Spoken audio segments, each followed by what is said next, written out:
All right, so now we're on to part 2, which is absolute value equations algebraically. So we're gonna solve algebraic equation, absolute value equations algebraically. So step 1 is we got to get rid of the bars. We'll get bars alone on one side, and then we're gonna get rid of them. And to get rid of them, we rewrite as 2 equations, and we're gonna flip the signs on the right side.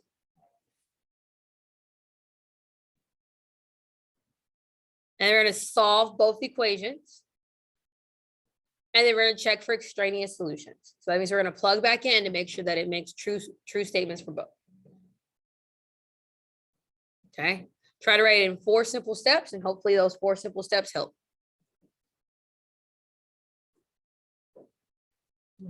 So here we go. We have absolute value of 1/2 x plus 1 equals 5.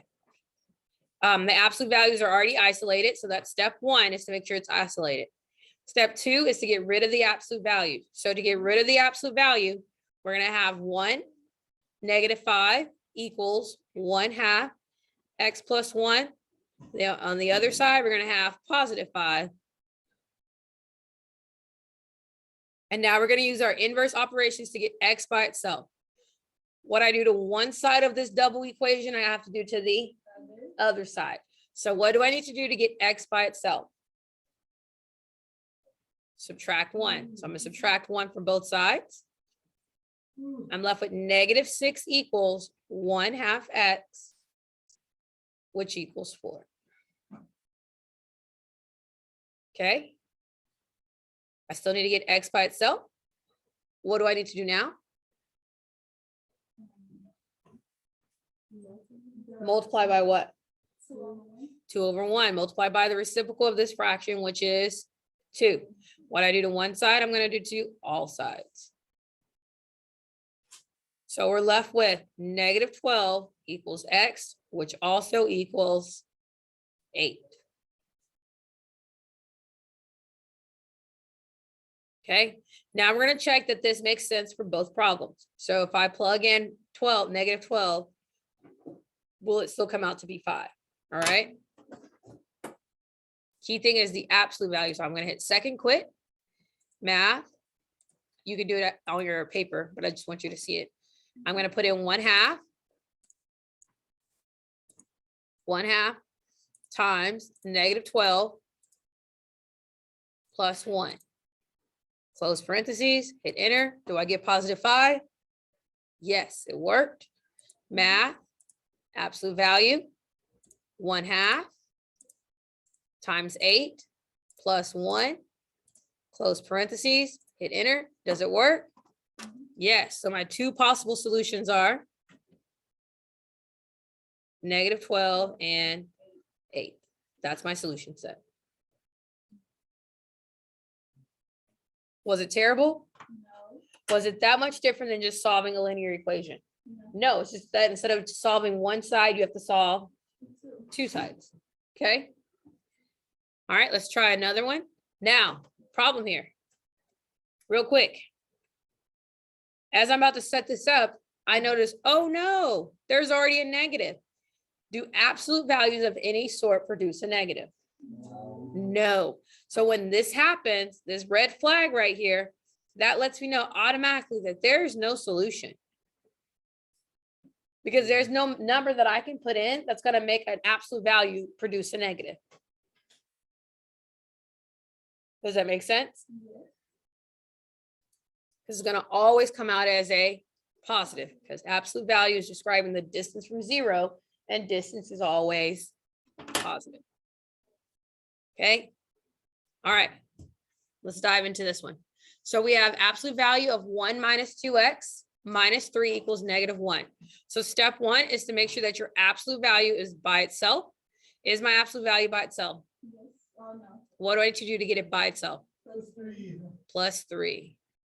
So now I have the absolute value of 1 - 2x equals 2. Okay. Then step 2 is I'm going to get rid of the absolute values and create 2 sides to this. So I'm going to have a negative side, which is going to equal 1 - 2x, and I'm going to have a positive side. What are your questions about step 2? Step 3 is to isolate your variable. So do whatever you have to do to get x by itself. So what do we need to do to get x by itself?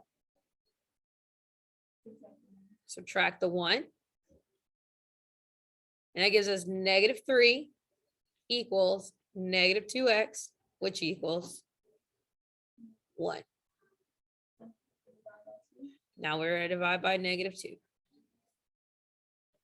So when it comes down to it, I'm saying that my solution set is going to be -1/2 and +3/2. Okay, so I'm going to take these values and I'm going to test them back into the original. So when you're checking for the extraneous, you're going back to the original and making sure that it equals that value. So I'm going back up here. I'm going to type in math, absolute value of 1 minus 2 times -1/2, 1/2, close absolute value -3. Does it give me -1? Yes, so it works. Do the same thing. Number 1, gonna type in absolute value of 1 minus 2 times, this times 3/2 minus 3. Does it give me -1? Yes. So what does that let me know? That those are my solutions and I did it correctly.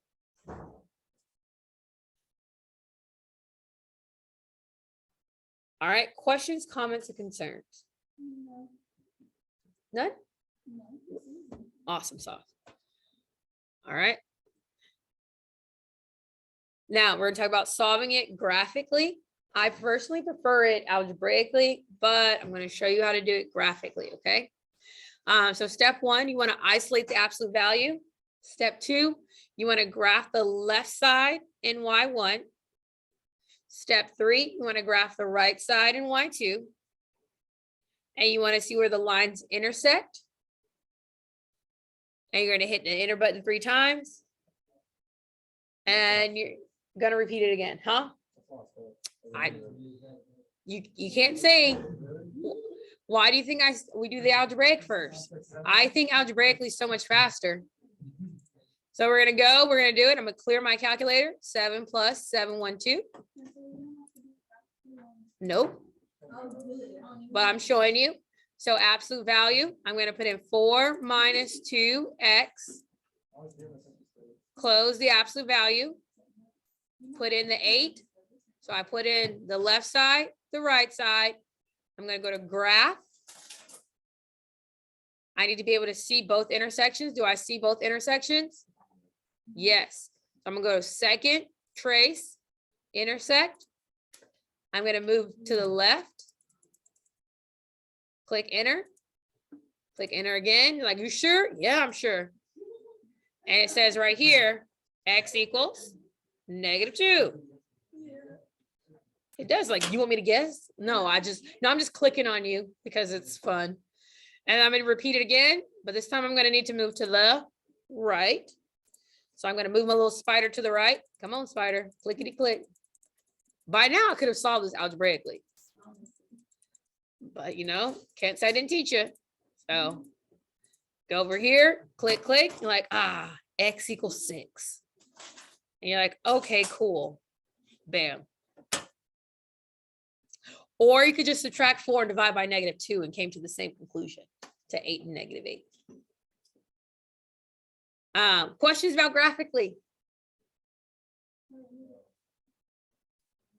You don't need it, but I did show it, right? Yes. All right, cool. So no questions about graphing? No. Okay. Here's an example of a word problem that would involve solving with inequalities. It says the diameter in inches of a cylindrical can satisfy d minus the absolute value of d minus 3 is less than or equal to 200. Find the maximum minimum acceptable values for d. So again, you're setting it up to solve. It's already isolated.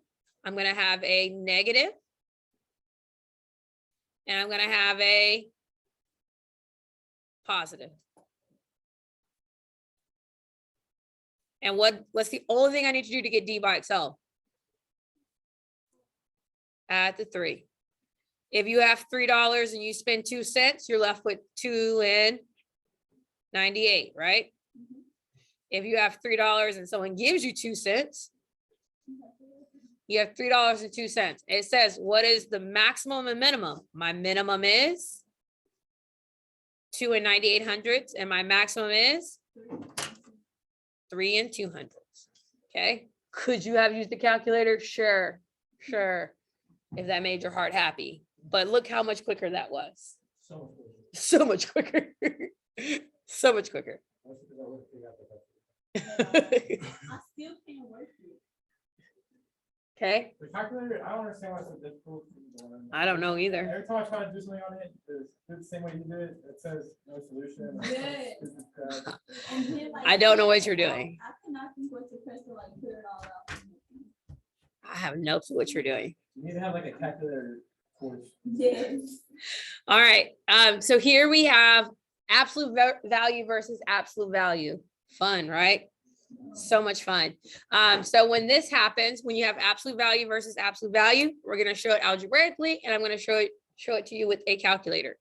Algebraically, you're removing the parentheses. 2x minus 5 equals positive 1x, but also 2x minus 5 is going to equal the opposite. So -1 and -x.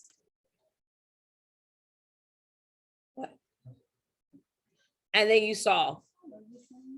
Okay, so then you would solve here, and you could do this as a double if you want. Sometimes it's a lot for people to have it as a double, so you could just solve them separately and then go from there.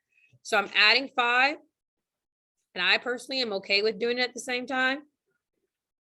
So I'm adding 5, you go away, I'm left with 2x equals 6 plus x. On this side, I'm left with 2x equals 4 minus x.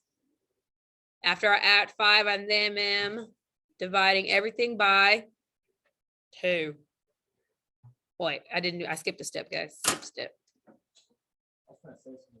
I was like, wait, I got to move my x. Eraser. Nothing. I got nothing. I need to move my x, so I'm subtracting x because I got to combine like terms. I said sorry. So we have x equals 6 on this side. On this side, we have 3x equals 4. So we still have to divide. How's that x equals 6? There's still 2. 2 minus 1 is 1. Oh, got it. And on this side, x equals 4/3.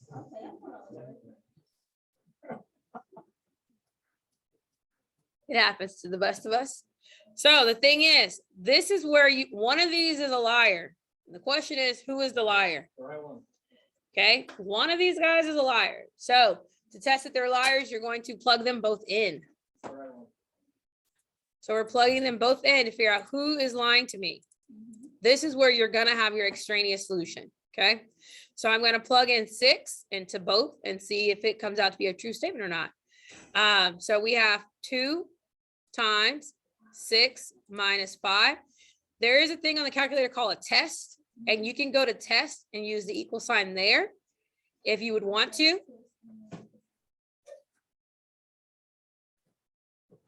I forgot to write the absolute value. Fiddle fart. I think we'll be all right. And then you have 1 plus 6, hit enter. And if it comes back as a 1, that means it's true. Did it come back as a 1? Yes, that means it's true. If it doesn't come back as a 1, then that means it's a lie. Okay, I'm going to do this correctly this time because there's absolute values on both sides. So we have 2 times 4/3.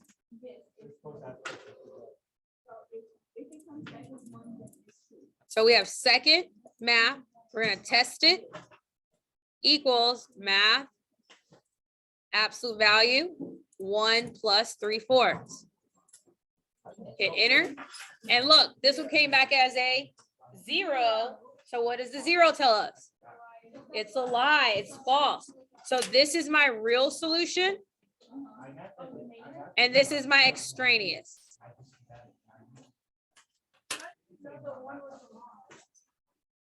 Huh? How did you like know? We plugged in the values and see if it came out to be a true statement or a false statement.